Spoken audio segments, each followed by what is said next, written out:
Your friends, your friends. Radio friends again. Radio friends again. We've got a lot to share. What a beautiful morning. This is absolutely fantastic. Who can believe this is November 14th, 2025. Steve Parker here in Berlin, Connecticut. Flawless blue sky this morning, probably up around 50 degrees already. And it's typical Connecticut already. You know, it's bouncing all over the place as far as the temperatures go. Freezing. This morning went out all bundled up, but it looks like we got a nice day here in Berlin, Connecticut. So let's check around with the guys that are with this morning. And good morning, guys. How are you? Everybody okay today? Hi, Steve. All right. There's the Pete Salant. Pete, how's it going down in Virginia? In Virginia Beach, Norfolk, it is beautiful. It's 59, sunny. It's supposed to be about this way the rest of the winter. So we're looking forward to it, and I'm looking forward to the next hour of Radio Friends again. All right, thanks a lot, Pete. Bob Craig, all the way from Philly. Hi, Bob. Yeah, good morning. It's a gorgeous day here, 46 degrees. However, I had a chuckle this past week because I know we have a number of our radio friends again from Florida, and I was looking at the temperatures earlier in the week where some of you people may have had temperatures you didn't like. They were too cool, and there were lizards that were falling out of trees because it was too cold. But anyhow, it's moderated here substantially. We were in the 20s a few days ago, but another nice day here, 46. So I hope you Florida folks fared well and are alive and well. Good. Let's see. We've got Chuck Cross from Lancaster. How are you, Chuck? Good morning, Steve and all. It's 43, sunny. Most of the leaves are still on the trees. This is why we're glad we moved to Lancaster when we retired. You lucky dog. Oh, let's see. Joe McCoy. Hi, Joe. How are you? How you doing, Steve? It was frost on the pumpkin this morning. Mm-hmm. When I woke up, I was at my daughter's house last night because they're painting my house, and I'm allergic to a lot of that paint. So when I went outside, it was like, wow, there was ice on the car. I was like, geez. But it was, they say it's going to be like in the 30s overnight around here. And then it will probably get up in the 40s today sometime. But I don't mind this weather. It's, I'll take this over 90 degrees any day. And it's Southern Connecticut, right? Right. Yep. And it's great. And Joe is one of those guys that made a great career for himself all over the place, all the way up to the big markets in New York and all the hot shot stuff and everything. The big time. Of course, when he comes back here, he's just a regular guy. But Joe was. I managed to do all that and still stay home based in Connecticut. So that was always, I thought that was really, really cool that you were able to do. Well, my wife said she's not moving, so that makes it simple enough. That was it. You'd have to go in another line of work. That was it. I turned down a lot of jobs in a lot of cities because of that. But you know what? It was the best. When I look back on it, it was the best move because it kept me close to New York. Mm-hmm. That's it. We're in a perfect market for that. Yep. I'm still. Dave knows I'm still doing my best to try to get to Middletown, Connecticut. Morning, Dave, all the way from FLA this morning. I understand you and Bob had a great time with my wife Angela down in having dinner the other night, right? Yes, we had a great time. We had dinner with her. It makes it sound so, I don't know. Sounds bad. Have a great time with Angela, but we did. We did all Bob Marks and Cass. Don't even go there. She'll take you down in a half a second. I know. Yep. But it's been cold here during the week, and it's now warming up. I think it's 69 here now. It's supposed to go into the mid 70s, and this weekend and next week it's going back up into the 80s. So that's the way we like it down here. Right, Bart? Yeah, we had a wonderful dinner with your lady love. She's delightful, a real pleasure to be with. And we really had a great night the other night at Bobby's restaurant over on Beachside here, which I suggested when we got there. Dave will tell you the menu. Oh, I heard all about the menu. Tell us about that.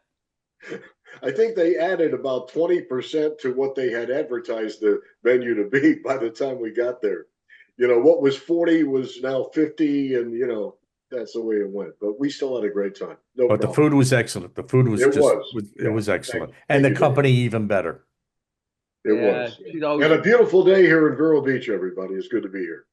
Let's see, Rampell, Good the morning. Shire. Good morning here from the Shire. We are where there was a little frost on the moat this morning. So, yeah, it's getting there.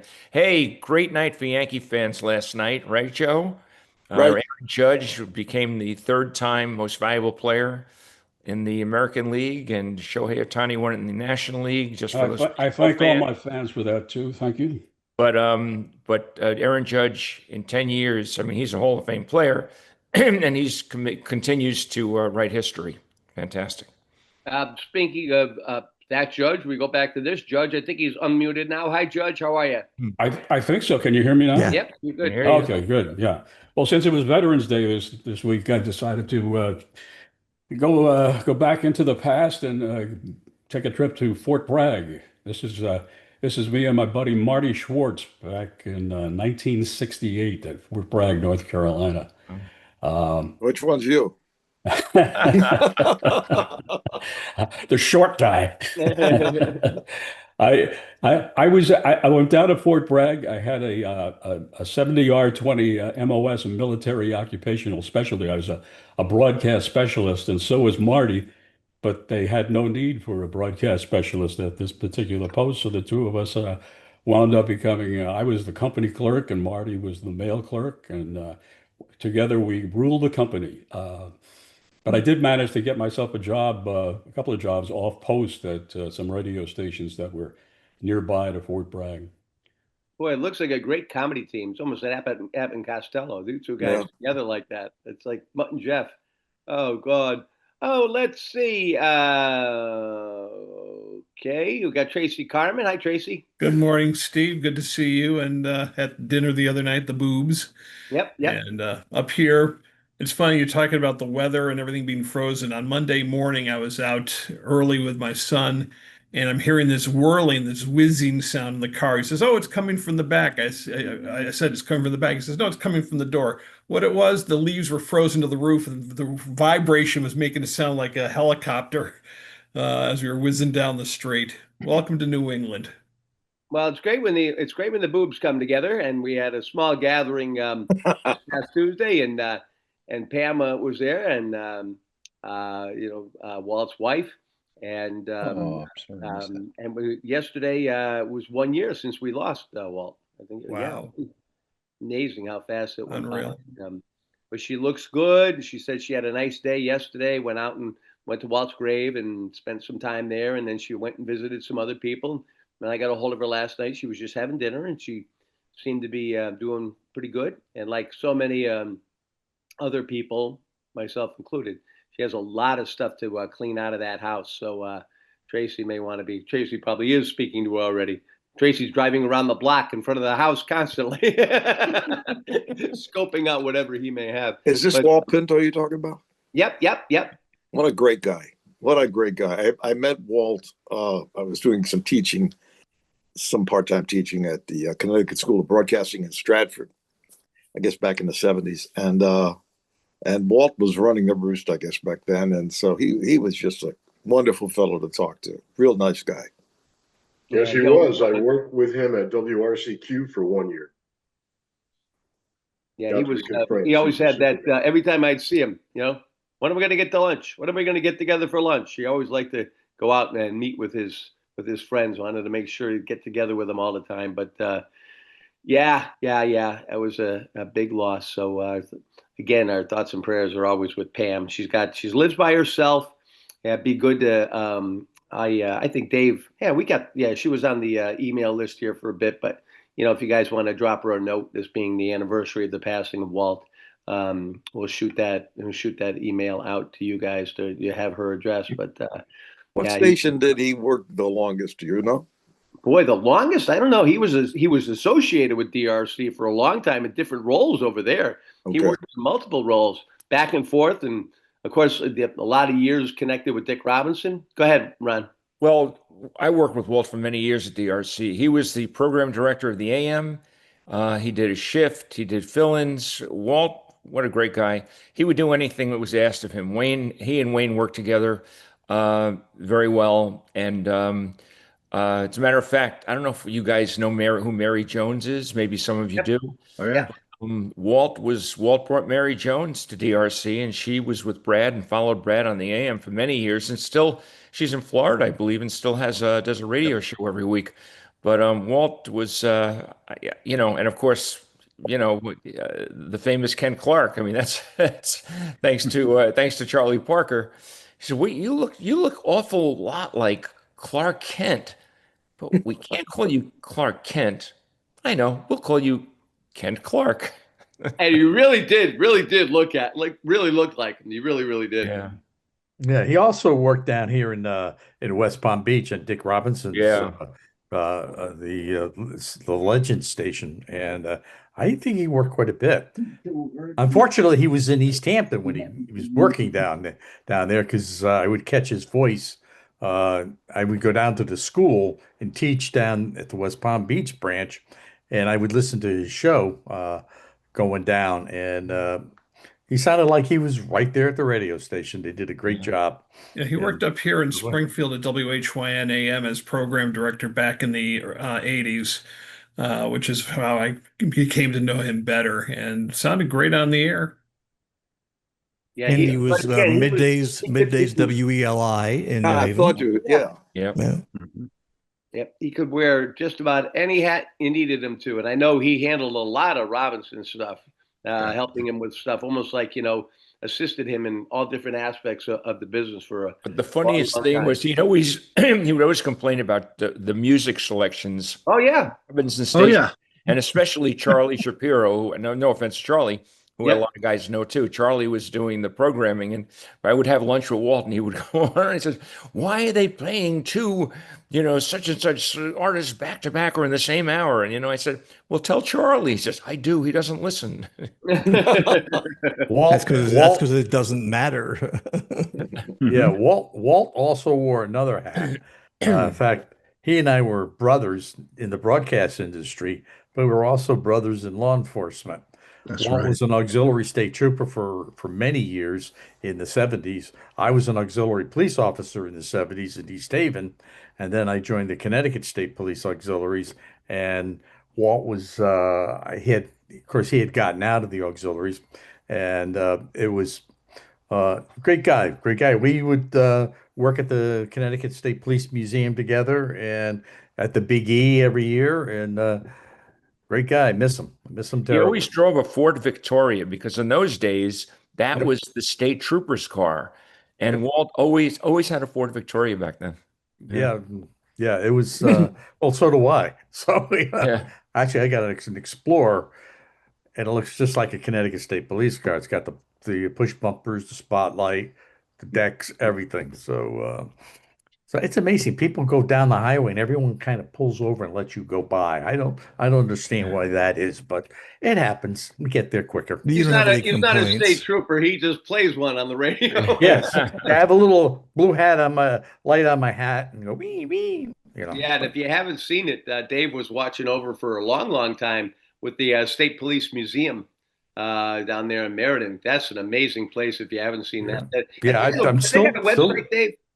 Yes, they do. They have a website. Just go to the Connecticut State Police website, and there's a link there for the museum.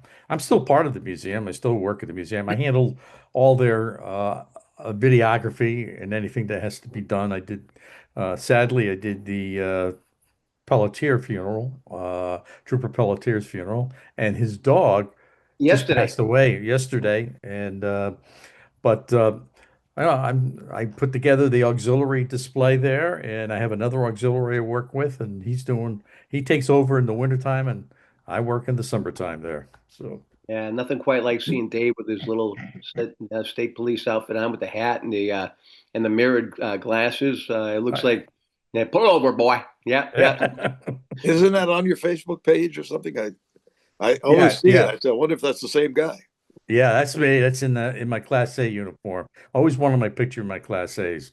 in that. What So does I that got mean? some other pictures too. What does Class A mean?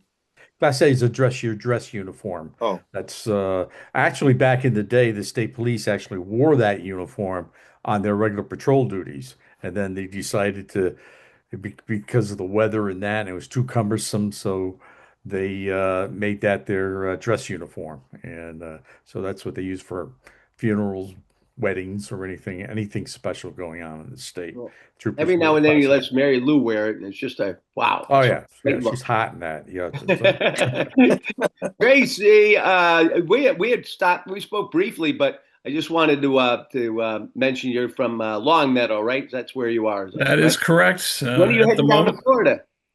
I'm going down the second week of December. My brother's getting married, so I was going to go down there for just shy of a week, book my non-refundable airline tickets, and then he announced he was getting married the day after I left. So much for non-refundables.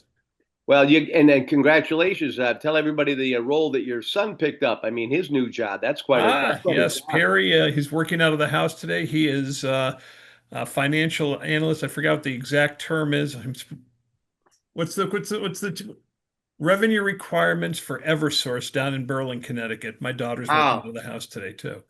You mean that So he's the one that I'm sending the money to all the time? But absolutely, and make it out to his favorite charity, Capital Asset Security Holdings. That's cash for short. Okay. Congratulations. That's terrific. And how's your It's daughter wonderful. doing?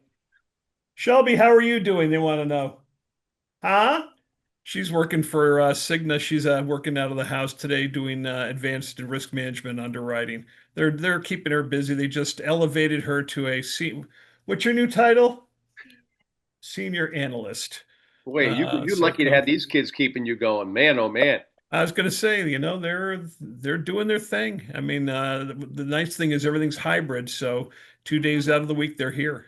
And you've been it's been since they were 3 years old. You've been the primary there in the family since unfortunately the passing of your wife. But you've done an amazing job with these kids. Knock on wood, they still like me. My wife passed away a month after their third birthday, so it's been me playing good cop, bad cop, whatever cop there is. And they shaped up nicely. It could have been a whole lot different. Mm-hmm. Especially with someone. No, never mind. They understand. Need to be said, right? Your wife and those kids understand your obsessiveness. We all thank you for that. Good. He's got, and the fact that you must be singing jingles in your sleep. Lee Gordon, hi from Florida. How are you doing, Lee? I'm doing okay. It's a beautiful day here today. We survived the 46-degree cold, shivering our. People make such a big deal out of it. It got below 50 for one night. I had to wear a long sleeve shirt. I was outraged by that. Yeah, no, it's a perfectly cloudless, sunny sky, and it's 75 degrees here. Eat your hearts out, you Northerners, and yeah, and every time that Tracy and Dave and I get together for lunch at the all-you-can-eat Chinese buffet in Lake Worth, and I see Dave's vehicle, and I'm thinking somebody's going to be arrested, and then I realize no, that's just civilian Dave with his fake police car. Oh God, it's a whole. It used to be a Georgia commissioner's car in Georgia State Police. So. But it's a real cruiser. It's got all the other side of Overson. Somehow Yes. he always lost. He lost a traffic job at the radio station, but you've always had one on the road. Yes. You know who else? You know who else was an auxiliary cop was the Grease Man. Really? Yeah, he was totally into that.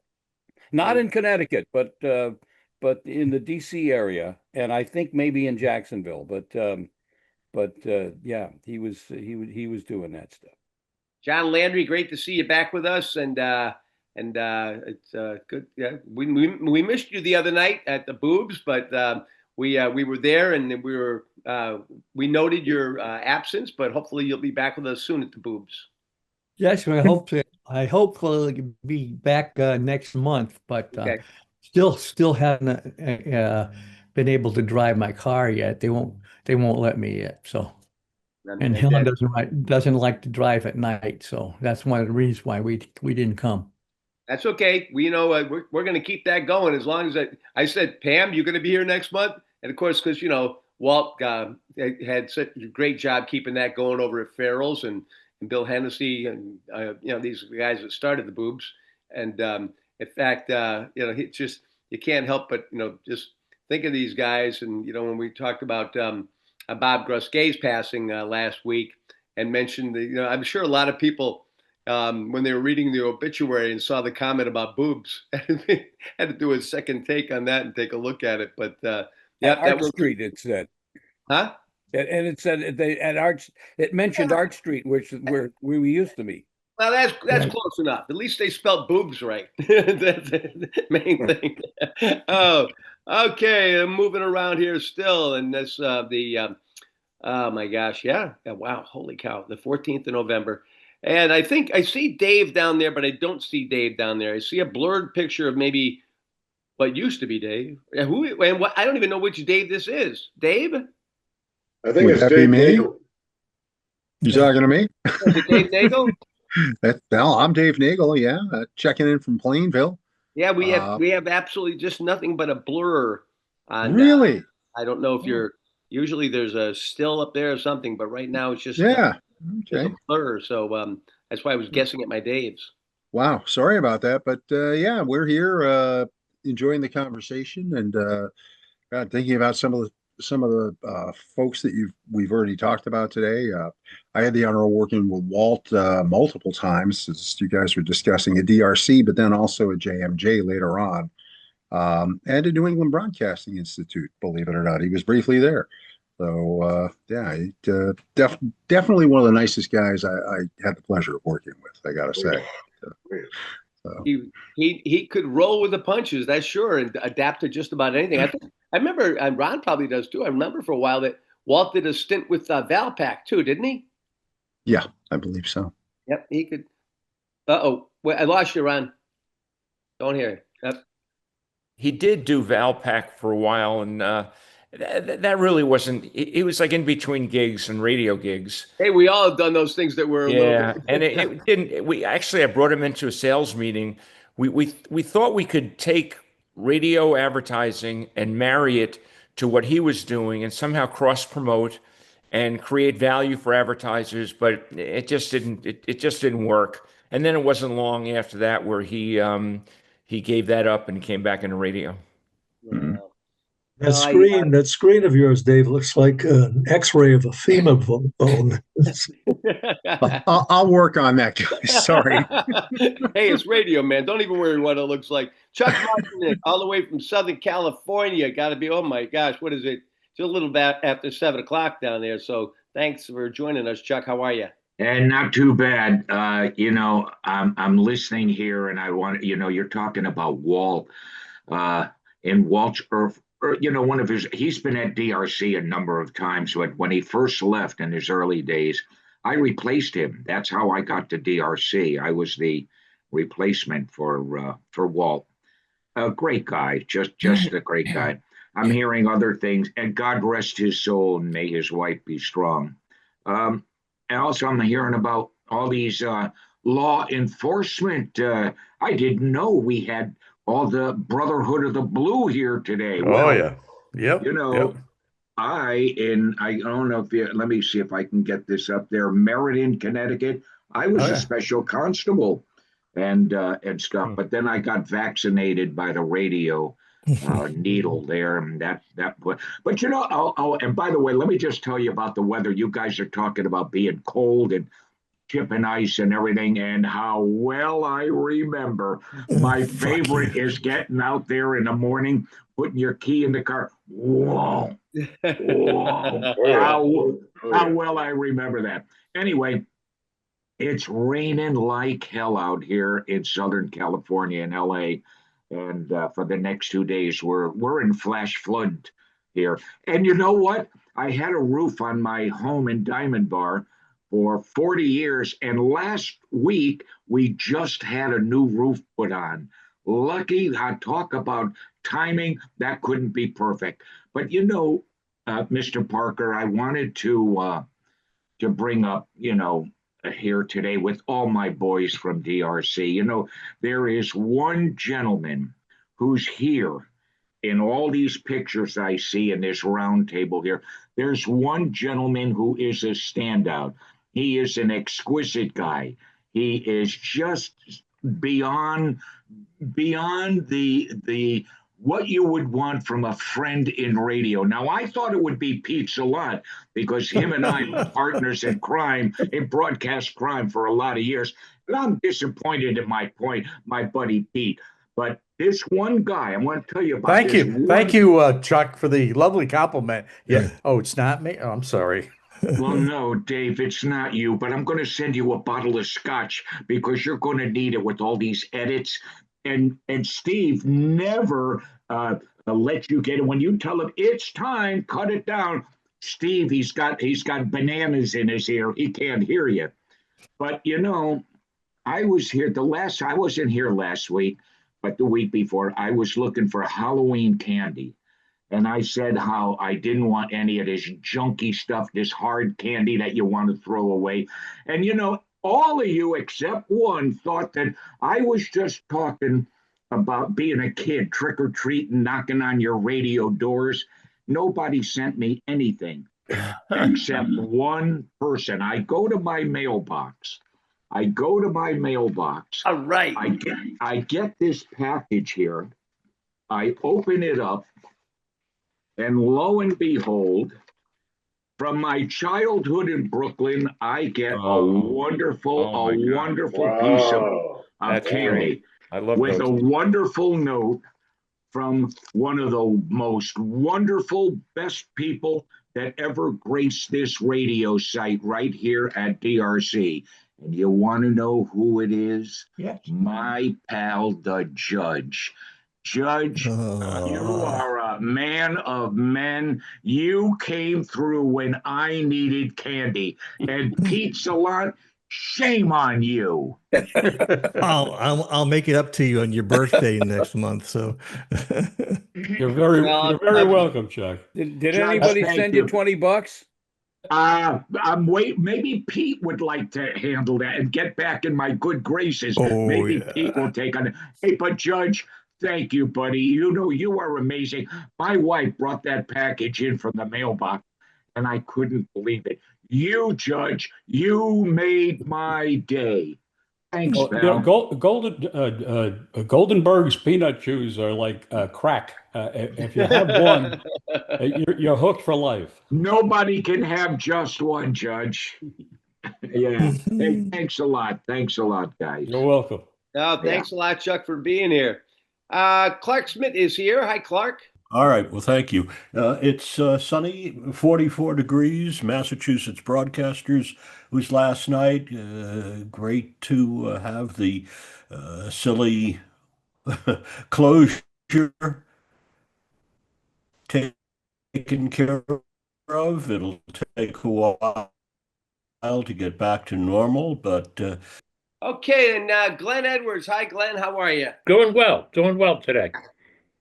From West Haven here, and 49 degrees. It's sunny. Hang on one second here. I got something going on now. Hang on. It's his stockbroker. His stockbroker just called him. He made a fortune here. When E.F. Hutton speaks, nobody listens.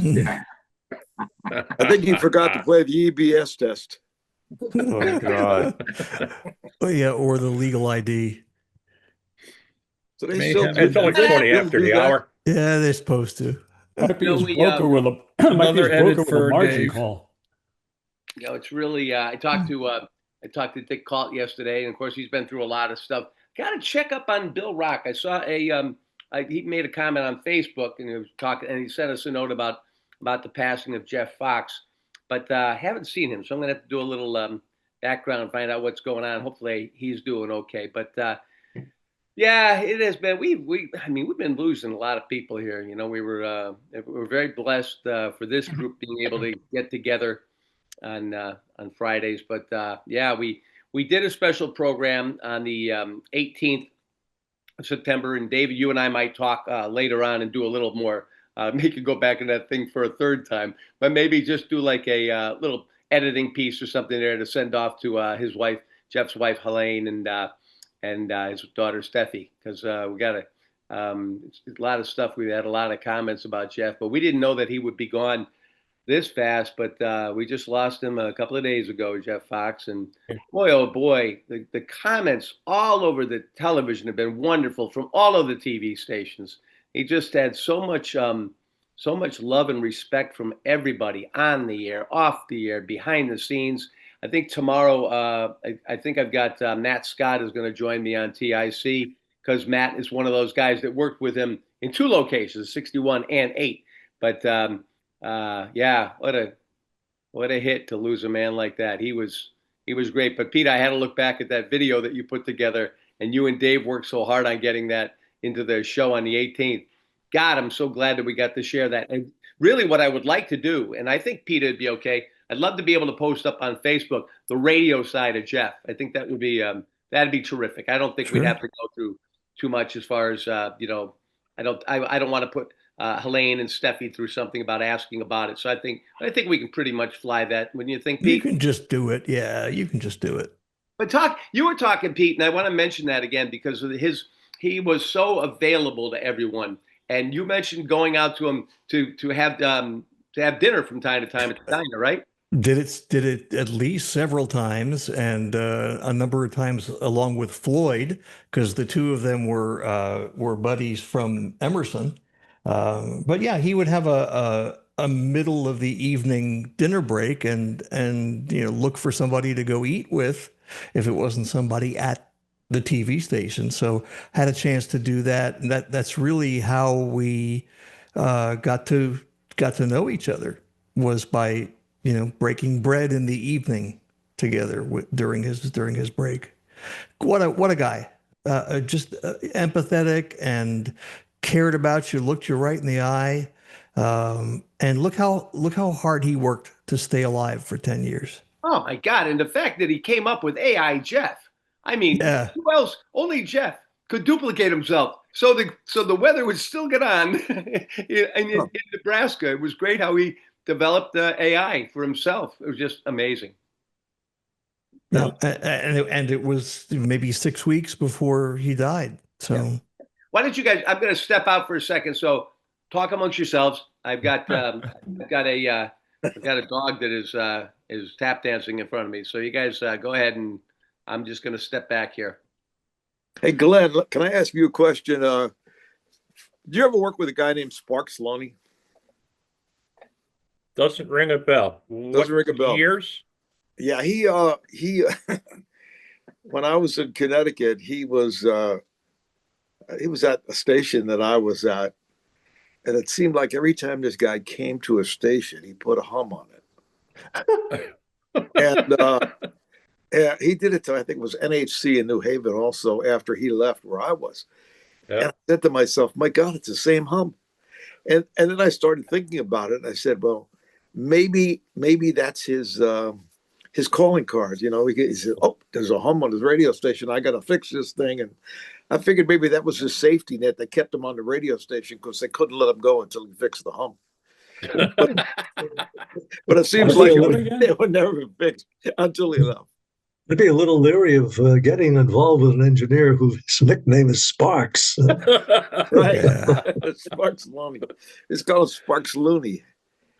No, the name doesn't ring a bell at all. Do you have any years, any time, what year he would have been around? I'm gonna say it's late 60s, early 70s. Okay, would have been before my time there. Oh, it was before your time. Okay. Yeah, the name doesn't ring a bell. No. Okay. Not at all. Not a big deal. I just thought maybe you might have heard or know him. Yeah. I've tried.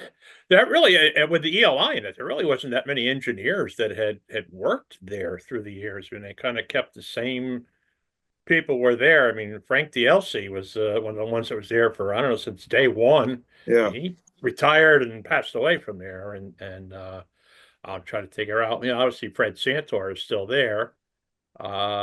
That's really about Bobby Antonio. Some of you guys may know Bobby Antonio. He was the chief engineer at ELI when I started. He's the guy who actually hired me. And then he left and he went to work for AP. And when he was the guy that used to service all the teletype machines through all the stations in Connecticut and I think into Massachusetts. But again, not many engineers have gone through the doors there. It's amazing.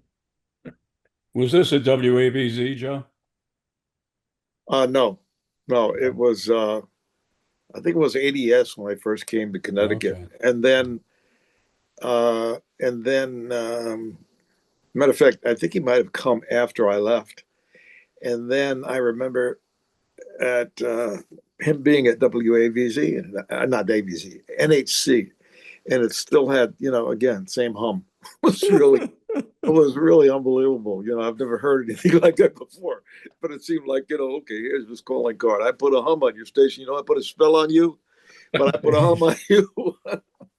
Walk in for a stay, lift the ground somewhere, and then spend the rest of his career pretending to find it. Yeah, that's right. Right. Exactly. The reason why it was humming, the reason was, I'm sorry. the reason why it was humming is probably because he didn't know the words. That's probably true too. I don't know, but I went to see a movie yesterday. It's called Nuremberg. Great movie. Yeah, I don't know. I don't know if you guys are interested in World War II or anything like that. I personally am, and it was a very interesting movie. I mean, I knew a lot about the trials and all that stuff, but when you actually see what kind of like went on behind the scenes, and this guy, I can't think of his first name, but Rami Malek. Yeah, he was one of the main roles along with Russell Crowe, and they were both very good. I mean, it was mostly about Goring, and how pompous he was, and actually how well they treated him. Like his cell was not like the cell of the other guys, the other Nazis that were on trial. His cell was a little bit more, let's say, nicer, and but it was just really, unbelievable because they really wanted to execute Goring, but Goring beat him to it. He somehow got a cyanide pill and killed himself, and they're still wondering about how that happened, and I was reading one thing that said he became friendly with a guard, and a guard took him in the. They didn't say this in the movie, by the way. They never said anything about how he got the cyanide pill, but they said that one guard possibly became friendly with him and took him back into a section where his luggage was. They confiscated all the luggage, obviously, when they brought these prisoners in. And that he said he had to get something from the luggage, one of his pills or something like that. And I guess he went there, and one of those pills was a cyanide pill. So there was that. There was also something where somebody slipped it to him, through the cell door. I don't know. They didn't go into that, but the only thing they mentioned was obviously you can see that he was the big fish in the pond, and they really wanted to hang him, and they were like really upset when he took his own life. But anyway, that movie, there are three notable acting jobs in that movie. Russell Crowe gained 80 pounds, learned fluent German, and Russell Crowe, I would not be surprised if he's nominated for an Academy Award. It's unbelievable just to see him and his interaction with Rami Malek, who won the Academy Award playing Freddie Mercury just a few years ago. Right. And the other guy who's great is a guy named Michael Shannon. Now, Michael Shannon's a guy that's not a household name, but if you see him, you say, "Oh, I know that guy." He started out in Boardwalk Empire many years ago. He is a phenomenal He was actor. he did Garfield. Yes, and that's he played Garfield. Death by Lightning is the name of that series, Yeah. a four-part series on Netflix about the assassination of James Garfield, I think it was our 18th president. But anyway, that movie, you're right, Joe. It's a phenomenal movie, and they show clips of the Holocaust from the camps, and in that time, it was the first time those movies were shown to the world, and you're shocked. And as a Jewish guy, I got to tell you, I lost a couple of relatives in the Holocaust.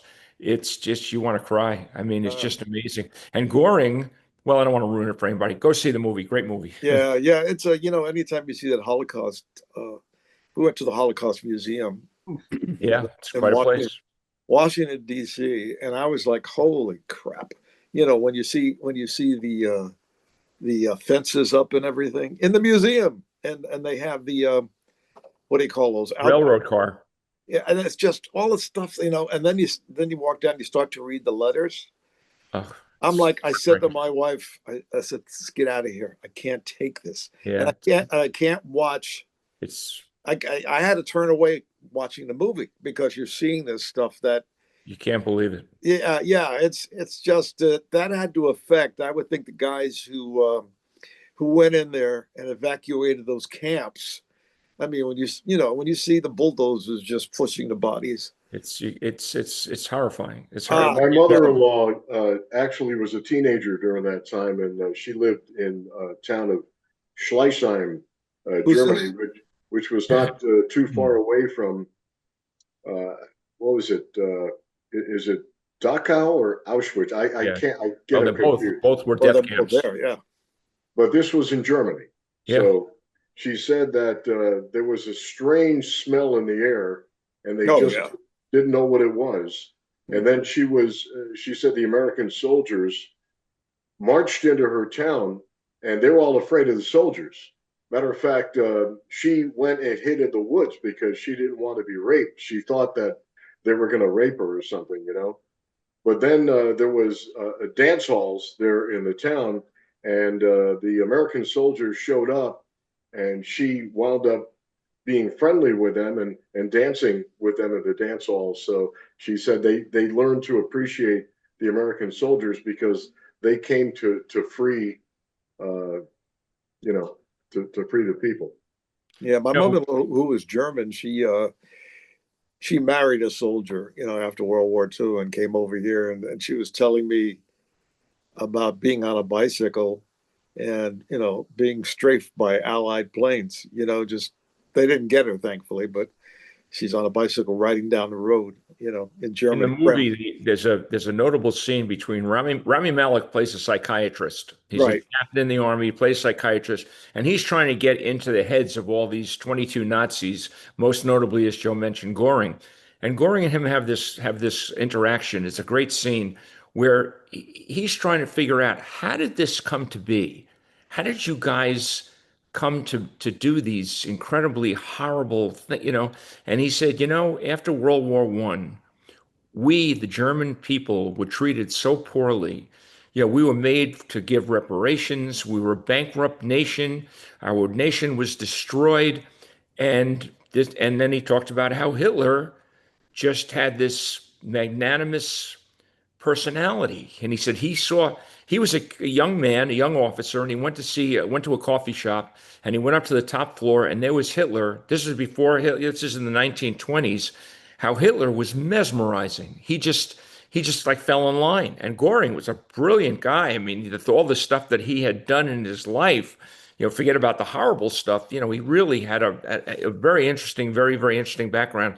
But this interaction between the two, and he explained how a country was so poorly treated by the world after World War I that it wasn't hard to understand how somebody could rise to power and get the country to follow him and then obviously do the horrible things he did. There are very few movies. I'm a movie critic on Steve Parker's show on Saturday mornings, but there are very few movies I would really, really urge you guys to go see, and go on a Friday afternoon. That's when we go. There's nobody there. Yeah, that's why I went. I thought Remy was really good too. He was great. Now, I don't know if you noticed at the end, when they were, when they had the superimposed things about the people, where their lives led them. But there was something at the end there that said it kind of related to today. You may not see it coming or something like that. But it could still be there today. And I said, wow, geez. We all know that, obviously, but there are parallels. Yeah, just to see it. Yeah, just to see it. It's like, holy jeez, But it was, I thought it was a really, really interesting movie. And I didn't know about I don't want to give this away, but the British guy that took over. Yeah, he did. He For the- saved the trial. He saved it. Yeah, he saved the trial. He came out of nowhere. I was Right. like, wow. I think I posted on your Facebook You did. message. I went to one of my high school classmates. I didn't actually know her, but she was an exchange student from the UK. Her father was the British chief prosecutor. Oh boy! Wow. He Wow. was his name was Shawcross. Interesting. It was one of the things that was really was amazing that shortly before Frank Clifford got so sick, he was working for Yale, and his job there was to take all of this kind of stuff, things that people had never seen and should never see, and digitize it for the archives for Yale with the instructions that no one can ever see these. And I remember going to his office. He showed me the office and showed me his work area that he was working on. But endless hours of videos that he went through. He actually had to do some interviews himself. And this was also Yale could have it in their archives. And we, shortly thereafter, Frank got very sick. But I'll tell you, I said, boy, this is really something. And for a guy who had built radio stations with his eyes closed and Oh my everything God, else. Frank Clifford is you talk about a guy in history. He worked at CRN, Steve. I don't know if you knew that. I know. No. Yeah. But he had quite a career. With all the stuff he had done in radio, he said, "This is the most important thing of my life." Yeah. To be able to go back there, and what an honor it was. But the pain that he must have gone through himself to have to look through all of this stuff, and just so Yale could have it in their archives. And very, no one could be even over his shoulder when he was doing the kind of work that he did. But wow, just so it's just when you look at the humanity and the insanity of something of things that take place in this world. It's like this story that we have locally about these two people in New Britain and West Hartford, how they had their 11-year-old daughter. They starved her and abused her and eventually killed her and put her like into a box or a barrel or something. And somehow somebody discovered this old house they used to live in and what was going. But I mean, what goes on in people's brains? I mean, incredible. I have a lot of sick people. Yeah. But you try to see through all of this stuff, and you do go back, and there's a tremendous amount of good out there. But it's I know my my dad. He was very, very proud of being involved with be part of the Navy until unfortunately he had to be discharged because of his health. But he could do an impersonation of George C. Scott doing Patton. Like you couldn't believe. Charlie Parker watched that movie a million times, and he would be up there going, "America loves a winner, will not tolerate a loser." I mean, he just you loved He did that that at the jock meetings, I think. that keeps you motivated. Yeah. And so this is a great recommendation, Ron. This is on the top of the list for what we should go see now, right? Yeah, there's a few things out there. The Diplomats, another on Netflix, is a phenomenal show. It's unbelievable. It's with Kerry Russell, and but this isn't about reviews, is it? Hey, I have a question for Clark Schmidt. Clark. Oh, Clark just Clark disappeared. Hey, Clark, I got a question for you. I heard, and I didn't know this, that the Toyota dealer radio station, whatever it's called now, has a deal in place with. They're calling it Wow Radio on what is WATR FM. How did that come AM about? and FM. Yeah, AM and FM. We looked at the station and way back when, because at the time the car dealer wanted to buy stations and have me run them. And we went to WATR, and Mark Gilmore decided that he wanted to sell the station to his engineer. His name is escaping me, for the Kurt Jackson, because Kurt had helped him with the FM. So the station went to Kurt Jackson and the other fellow who runs Viva in Boston, in Hartford. He has the New Britain station. And after a while, I got the FM translator put on. The car dealer didn't want to continue. So I had to disconnect from him because I wasn't going to have an arrangement where his studio was feeding my station without anything to show the FCC. And then recently he hooked up with WATR. So they feed WATR AM and FM out of the WOW studio, the very expensive podcast studio that is in the car dealership, but it's on the second floor and you need a special permission to go up the back stairway to see it. It's not like you walk into the showroom and there's the studio. But hey, to each their own. And that's what they're doing. And I've So heard they're mixed covering the reviews, entire but state, entire WATR FM or ATR is doing that now. That's the entire that's what format? I understand, that Yeah. everything is being fed from the car dealership in Wallingford, and the property in Waterbury is for sale.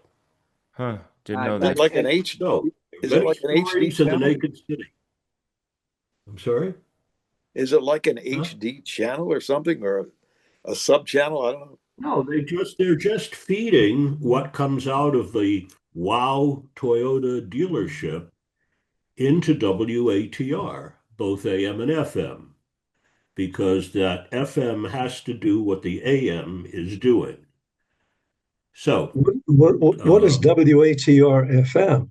That would have been the old YZ, or no? No, there's that a was the old 97 right, point where something you or and other. I worked. 97.7. Yeah, okay. It was what? 97.7 is it's on the south side of West It's a Peak. translator. Yeah, it's a translator. It's very good going south into Wallingford, but you get just beyond West Peak going north on 91 and it disappears.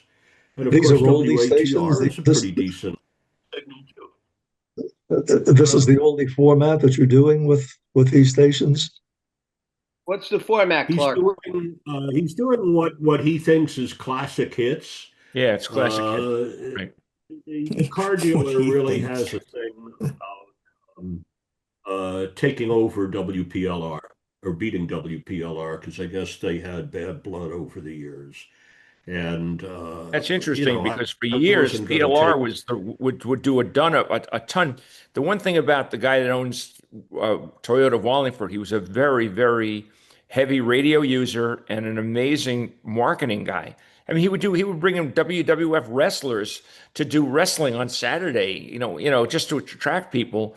His name is Steve Zion. no I've known question Steve for a about long it. time. Yeah, no, I agree.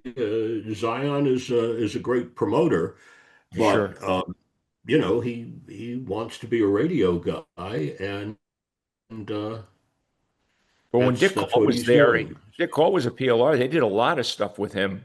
He was probably the biggest advertiser on their radio station, and because of the strength of his advertising dollars, he was able to get a lot of marketing consideration. They would do promotions there all the time. Well, something was a fallout at PLR because there's no love between Zion and PLR. But hey, that's the way it goes.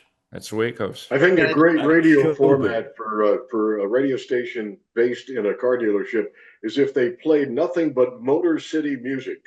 Yeah. Mhm. Well, it's interesting right now. I guess they've had this thing going on Facebook.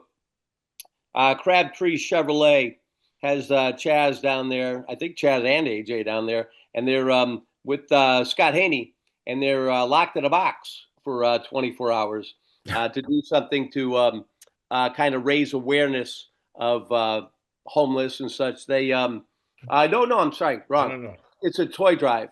Crabtree Chevrolet, Chaz and Scott Haney in the box as they raise money for the annual PLR 99.1 New Haven Chaz and AJ Toy Drive.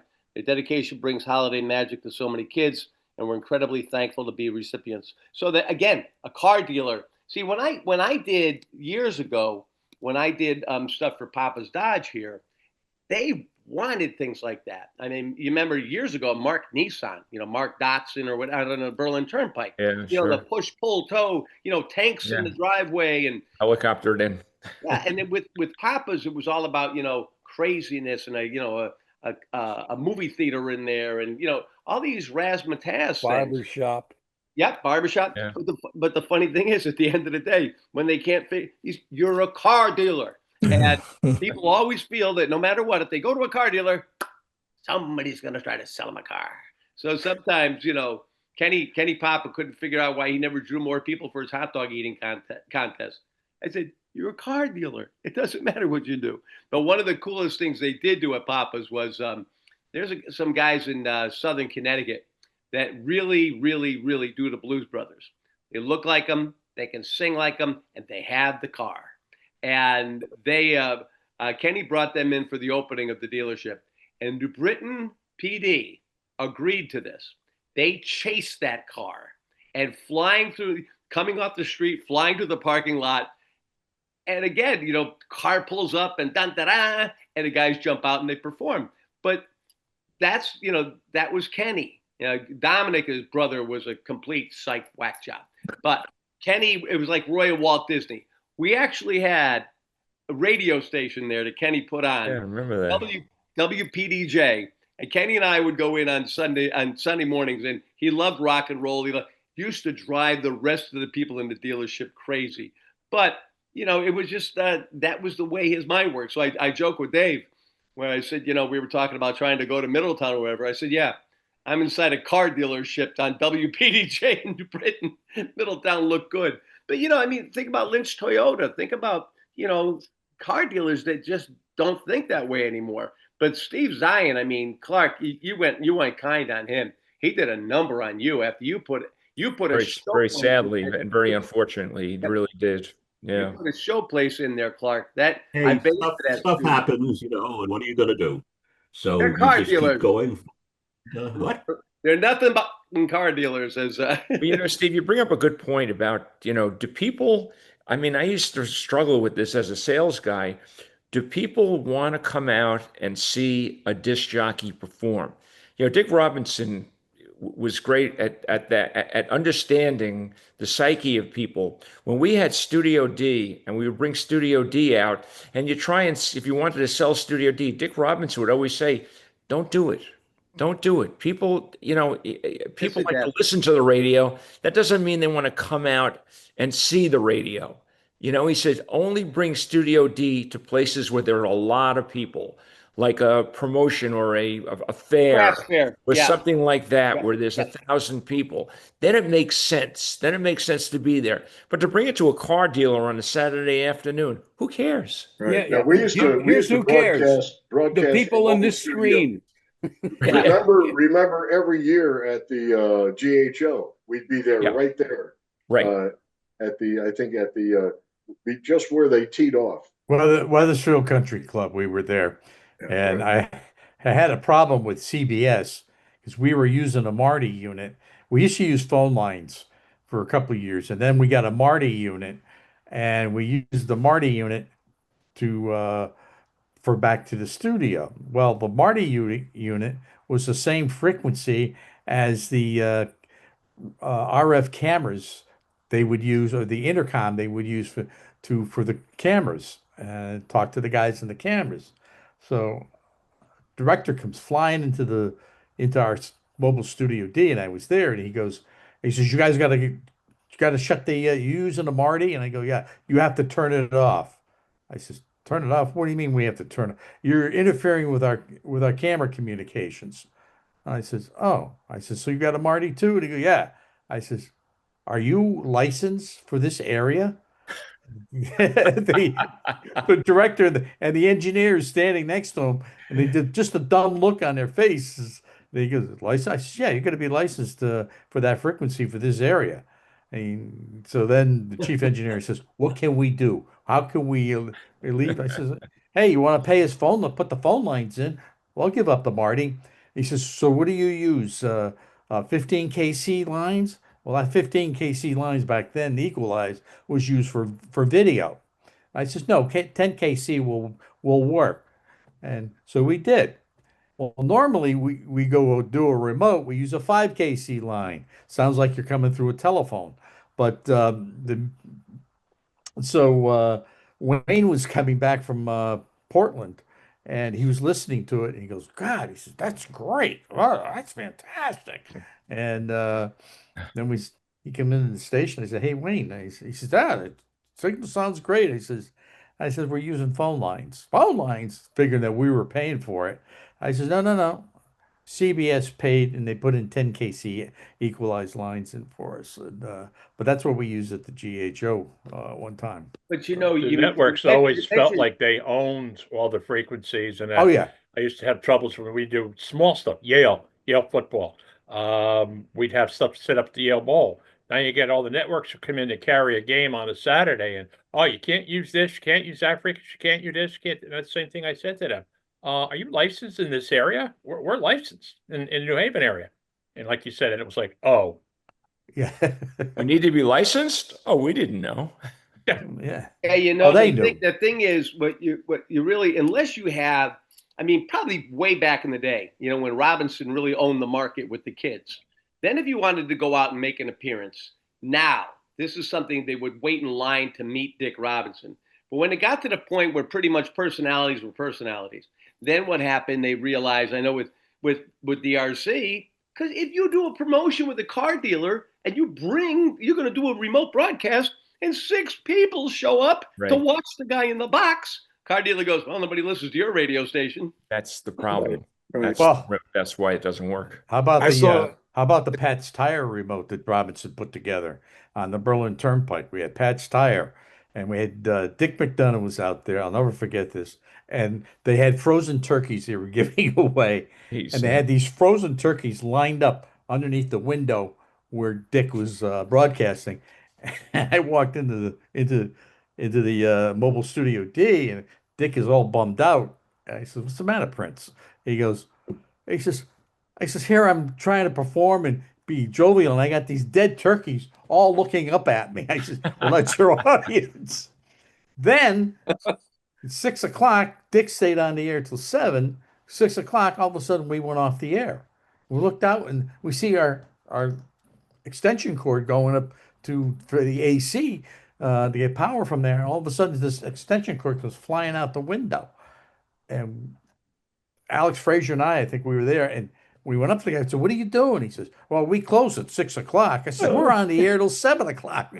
Well, we had a hem and haw, and Robinson, we got him there, and he did the talking. We wound up going back on the air 10 minutes later. But yeah, those were fun remotes. I was walking into a coffee shop this morning, and they had the TV on, and this is in Connecticut, and they had that AJ and whoever he is. Yep, What's yep. the other guy? Scott Haney. They showed them on TV, but they didn't have the sound on.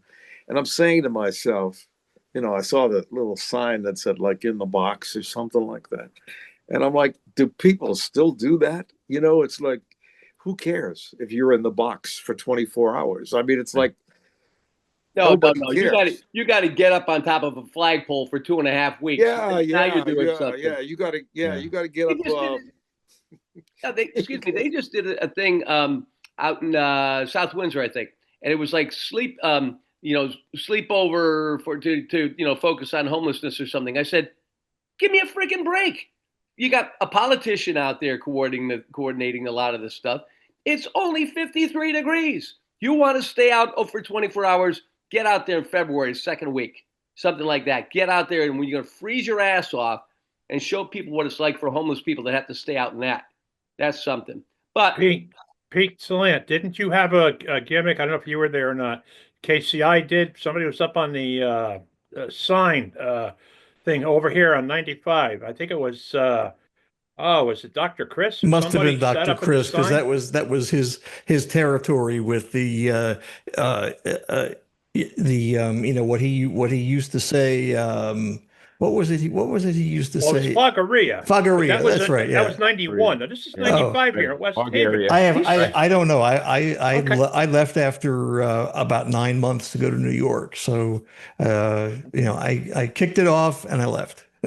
But his stick, he sat up there for, I think, I don't know, 3 or 4 days in a tent up Oh, on he's the nuts. streets on the, yeah. It was amazing. It's crazy, but I don't know if you see the picture I just put up. You were talking about selling things. Oh That yeah. was Larry Drago's big baby. Larry Drago could sell that thing to anybody, and he Wow. did.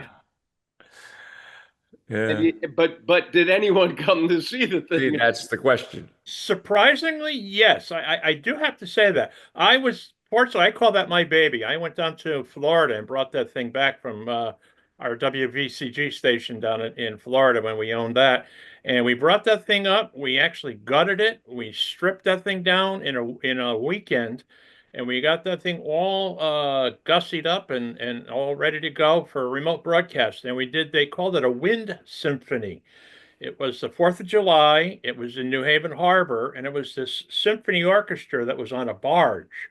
And they anchored it off of Long Wharf, and I don't know how many thousands of people they had down there. And that was its inaugural thing. And Larry would sell that just about anywhere, and it was a novel. I mean, novelty. They would do the talk shows from there. They do everything from that studio. But Nothing was. you had a crowd at that event. Yes. Oh, yes. So that Yes. no, but that was the key. I That's mean, the if you point. if you were going to sell it into Yeah. something like that's happening at the Civic Center or that's happening at the Polo Grounds. Right. Well, we've done that. I mean, we used to do a lot of stuff at Schubert Theater. We'd have that thing out in front there for a big premiere for Yep. something that Schubert was putting on. That would be there. I mean, that was their, as he used to joke with, it was their rolling billboard. Well, I mean, it really, those things were great sales tools. I mean, you'd go to a promotion, you go to an advertiser who would like, okay, like the GHO, who are they going to advertise on? You say, well, listen, you give us a buy and we'll bring Studio D. You can bring Studio D. Oh, we'll bring Studio D. We'll leave it there for the whole time. Okay, you're on the buy.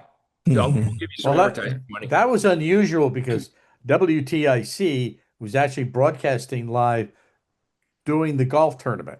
They had remote mics around, and they had two radio stations. Us at the GHO at the Weathersfield Country Club, we were in one part and TIC in the other. But the one thing we had to do is we had to lower the music very soft. We couldn't play it loud because that's where the golfers were, right near the 18th hole. So, but we used to promote the Manchester Road Race and Thanksgiving Day Road Race, and TIC for years and years had it. And I remember we got a call one day from Tris. Oh, I forgot his last name. He called us up. He said, "Would you guys be interested in talking to us about broadcasting at the road race?" I said, he called me. I was a sales guy. I said, "Well, yeah, but don't you guys have an agreement with TIC?" And he said, "Well, to be honest with you, TIC thinks that they're the attraction, not the road race." I said, I've run that road race like 50 times. They think that. He said, yeah, they're very difficult to work with in terms of where they want to be and how they want to promote it and everything. So we got together and we said, listen, we can, you give us the advertising and whatnot. We'll have Brad Davis there in our studio. And he said, if you could do that, we will give you the guys we'll give it to you. And we did. And for years, Brad advertised it. And, at 10 o'clock on Thanksgiving morning in Manchester, Connecticut, there's 50,000 people there. Yep. And we took that away from them for 10 years. Then they came back and they actually set up a broadcast, TIC did, over on West Main Street or over by the cemetery. And I would run it and I would by them and I would laugh because you guys blew it. This is how you want to be on Main Street. That was with the Devaney's. That was in their nice people, by the way. Driveway. Those guys are great guys. Tim Devaney, great guy. But it's interesting because even now when we go down there, I don't get it and I don't get involved. I'm just 3 hours Saturday morning wave as I go by. But they're inside some building. It used to be a toy. It's a car dealer at the car. No. Now they're inside some like business blah blah blah. And it's like it's actually inside a building, and you have no idea they're even in there. But that's why I keep my mouth shut, stay below the radar. Oh, you keep your mouth shut. That's for sure, Steve. Yeah. Uh-huh. Well, and Lee, we didn't POP go over to the GHO. Oh yeah, we were always there, but I mean, not so much as a promotional thing, but we had a we would rent an RV or rent. We would trade out an RV similar to what's behind Glenn, and that's where we would do our broadcast from because TIC had a studio set up next to the 18th green, but the rest of us, all the other stations were in the parking lot, and yeah, so on Pro-Am day, we would broadcast live from the place, but not necessarily as a promotional thing because we weren't where the patrons were. We were just we were just in the parking lot. But I remember they'd be the celebrities who played in the Pro-Am. They would drag them over to our RV and Jerry Brooks or whoever was our sports guy at the time, Joe D'Ambrosio, would be talking to their guests from there. Well, the folks over there at the even at the Players in Cromwell now with the TPC, they are so good with media, so good with media. They'll let everybody in there, and I have to laugh because we used to, as Access Television, we got all the credentials, all the press, everything. We were in the same room and having the things to eat and everything else because the way they just welcomed everybody. And then what we would do is go out for local TV and interview all the people that no one else has been interviewing. Have you ever been interviewed before? No. We interviewed like the person holding the quiet signs. That was cool. The best one, there was a kid upside down in a rubbish barrel, and he was pulling out cans and stuff. I said, "What are you doing?" He says, "I want to collect all these so I can get a BMX bike." And we went, "That's a guest for the show." Hey, Steve, I don't know if you care or not, but you're pissing Dave off. Oh, I know. I was just about to say the same thing. I can't see him at all. You must have a better shot of Dave than I do. I do.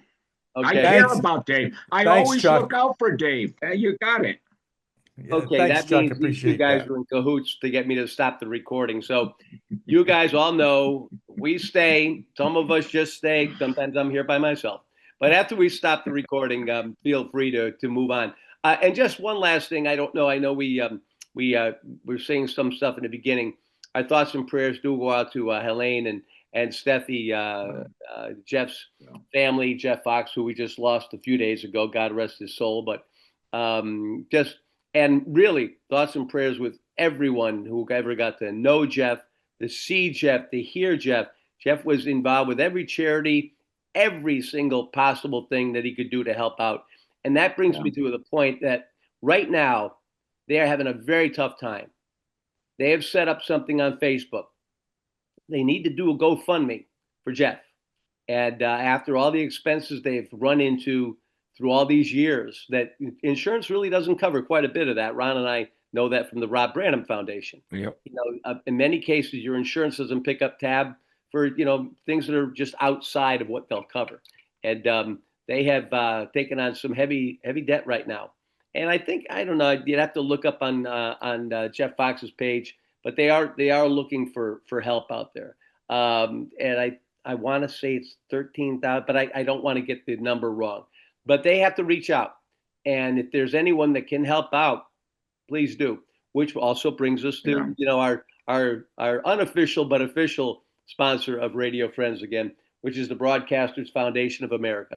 And maybe we talk to TJ and see that maybe there's a way that they may be able to, cut a check or make a donation over there to help out Jeff. But hats off to the family, because at least they got no problem at all asking for help. What go ahead, Chuck, what do you got there? Meriden, Connecticut. I just wanted to show everybody Meriden, Connecticut. Yep. Go again. The other coast. And as long as I'm showing stuff one more time to the one who cares about his buddy on the West Coast, Judge. Thanks a lot. When I eat this, I'm going to be thinking of you, buddy. Mm-hmm. All right. Okay. Anybody else want to add anything else? Did I leave anything out? Okay. Now, God bless you guys. Hang around if you can. And to those of you that are watching the recording of this, can't show you what happens after this, but all I can say is you're going to wish that you were actually here live right now on the 14th of November. All right, so I want to thank everybody for being here. Pete Salant, Bob Craig, John Landry, Chuck Kraus, Joe McCoy, Dave Overson, Judge Harrigan, Bob Marks, Ron Pell, Tracy Carmen, Lee Gordon, Chuck Martin, Clark Smith, Glenn Edwards, Dave Nagel. I think I got everybody. I'm Steve Parker from Berlin, Connecticut, and we will catch you next time on Radio Friends Again. Your friends, radio friends again, radio friends again.